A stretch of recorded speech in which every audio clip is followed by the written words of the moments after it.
Everyone, আসসালামু আলাইকুম। কেমন আছেন আপনারা সবাই? আশা করছি অনেক বেশি ভালো আছেন।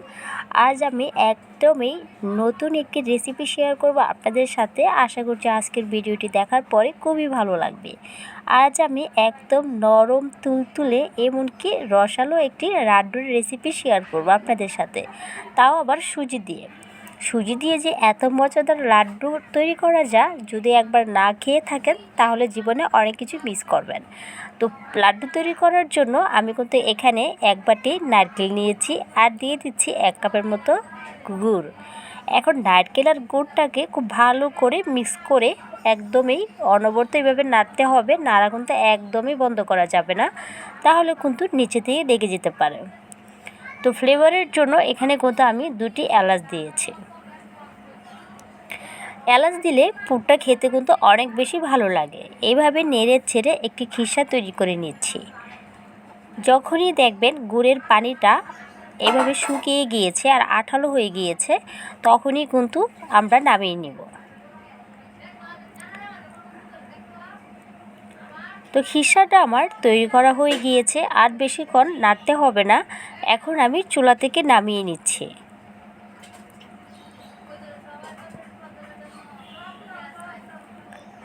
আবারও একটি প্যান বসিয়েছি আর প্যানে দিয়ে দিচ্ছি সুজি। এখানে আমি 1/2 কাপ সুজি নিয়েছি। এখন সুজিটাকে একটু নেড়ে চেড়ে যতক্ষণ পর্যন্ত না সুজির যে কাঁচা একটা গ্রান আছে, এটা যতক্ষণ পর্যন্ত না চলে যাচ্ছে, এতক্ষণ পর্যন্ত সুজিটাকে আমি হালকা আঁচে একটু ভেজে নিব। এতে করে লাড্ডুটা খেতে অনেক বেশি ভালো লাগবে। তো সুজিটা আমি 3 মিনিটের মতো এভাবে ভেজে নিয়েছি। এখন আমি এখানে পানি দিয়ে দিচ্ছি। পানির পরিমাণটা 1 হাত দিয়ে দিতে হবে অল্প অল্প করে, আর 1 হাত দিয়ে কিন্তু প্যাচালার দিয়ে খুব ভালো করে নাড়তে হবে, আর নাহলে কিন্তু দলা পেকে যেতে পারে। তো স্বাদের জন্য কিছুটা লবণ দিয়েছি। এখন অনবরত নেড়ে চেড়ে আমি এটাকে রান্না করে নিব। এখানে আমার 1/2 কাপ পানি লেগেছে। তো যখনই দেখবেন এভাবে প্যানের গা থেকে উঠে চলে আসছে, তখনই বুঝতে হবে এটা হয়ে গিয়েছে। এখন আমি এটাকে চুলা থেকে নামিয়ে নিচ্ছি। এখন একটি বাটিতে নিয়ে নিয়েছি। এটা যখন কুসুম গরম থাকবে, তখন এটাকে খুব ভালো করে একটু মথে নিতে হবে। তো এইটাকে আমি একটু সময় নিয়ে মথে নিয়েছি। এখন আমি অল্প অল্প করে হাতের ভিতরে নিয়ে শেপ দিয়ে নিচ্ছি। এইভাবে সুজির পুর তৈরি করে আর এইভাবে নারকেল আর গুড়ের খিসা তৈরি করে এটা দিয়ে কিন্তু আপনারা মুগশালা পিঠাটাও তৈরি করতে পারেন। তো এইভাবেই আমি একটু হাতের ভিতরে চ্যাপটা করে নিয়েছি, তারপরে ভিতরে একটু গন্ত করে আমি এভাবে পুর দিয়ে দিয়েছি। এখন চতুর্দিক থেকে এনে এটাকে খুব সুন্দর করে কভার করে দিচ্ছি। তারপরে 2 হাতের তালুতে নিয়ে একটু গড়ে গড়ে করলে খুব সুন্দর করে তৈরি হয়ে যাবে এরকম একটি গোল আকারের লাড্ডু। আর যদি কোনো ডিজাইন করতে চান তাহলে কিন্তু এইভাবে ডিজাইনগুলো করতে পারেন। আর যদি আমার মতো শুধু লাড্ডু তৈরি করতে চান, তাহলে একদম গোল করে তৈরি করলে লাড্ডুগুলো তৈরি হয়ে যাবে।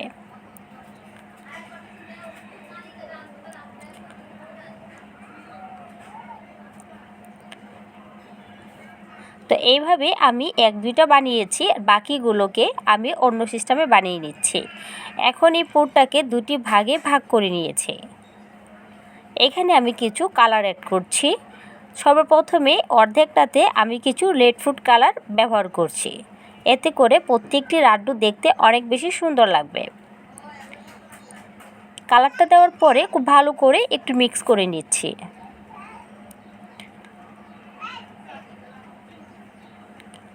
তো এইটা আমার মিক্স করা হয়ে গিয়েছে।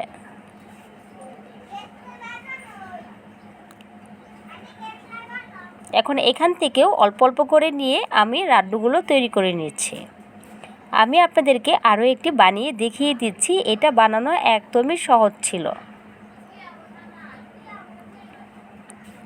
এভাবেই লাড্ডুগুলোকে প্রত্যেকটি লাড্ডুর শেপ এভাবে দিয়ে লাড্ডুগুলোকে বানিয়ে নিব।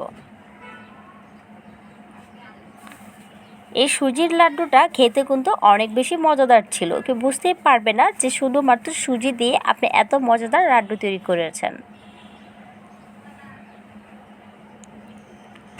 এইভাবেই প্রত্যেকটি লাড্ডুর শেপ দিয়ে নিচ্ছি। তারপরে এখানে আমি কিছু নিয়েছি সাদা তেল। এখন তেলের উপরে লাড্ডুগুলোকে দিয়ে খুব ভালো করে একটু কোট করে নিচ্ছি। এতে করে প্রত্যেকটি লাড্ডু দেখতে কিন্তু অনেক বেশি সুন্দর লাগবে।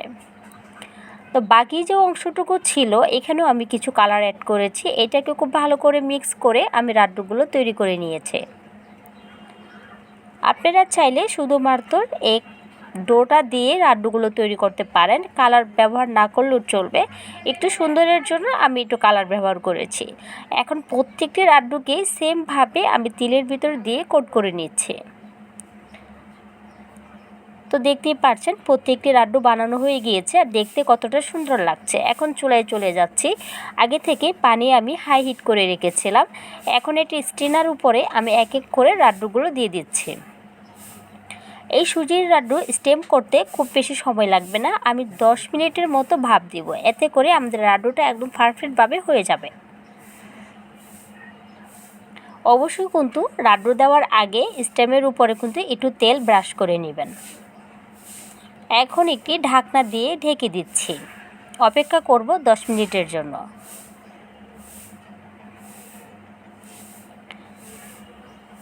তো ফিরে আসলাম 10 মিনিট পর। 10 মিনিটের ভিতরে কিন্তু আমার লাড্ডুগুলো খুব সুন্দরভাবে হয়ে গিয়েছে। একদম নরম তুলতুলেভাবে তৈরি হয়েছে। এতটাই নরম ছিল মুখে দিতেই মিলিয়ে যাচ্ছে, এতটা মজাদার ছিল। তো লাড্ডুগুলো দেখতে কতটা সুন্দর লাগছে দেখতেই পাচ্ছেন। আমি একটি প্লেটে উঠিয়ে পরিবেশন করে আমি আপনাদেরকে দেখাচ্ছি। আর লাড্ডুগুলো দূর থেকে যতটা সুন্দর লাগছে ধার থেকে কিন্তু আরও বেশি সুন্দর ছিল। তো যদি ভিডিওটি দেখার পরে কারো কাছে ভালো লাগে প্লিজ আমার চ্যানেলটাকে সাবস্ক্রাইব করে দিয়ে আমার পাশেই থাকবেন। আমার বেল বাটনটা ক্লিক করে রাখবেন পরবর্তী নোটিফিকেশন সবার আগে পাওয়ার জন্য। আমি একটি লাড্ডু কেটে দেখাচ্ছি ভিতরটা কতটা সুন্দর ছিল। তো আজকের ভিডিওটি এ পর্যন্তই। আল্লাহ হাফিজ।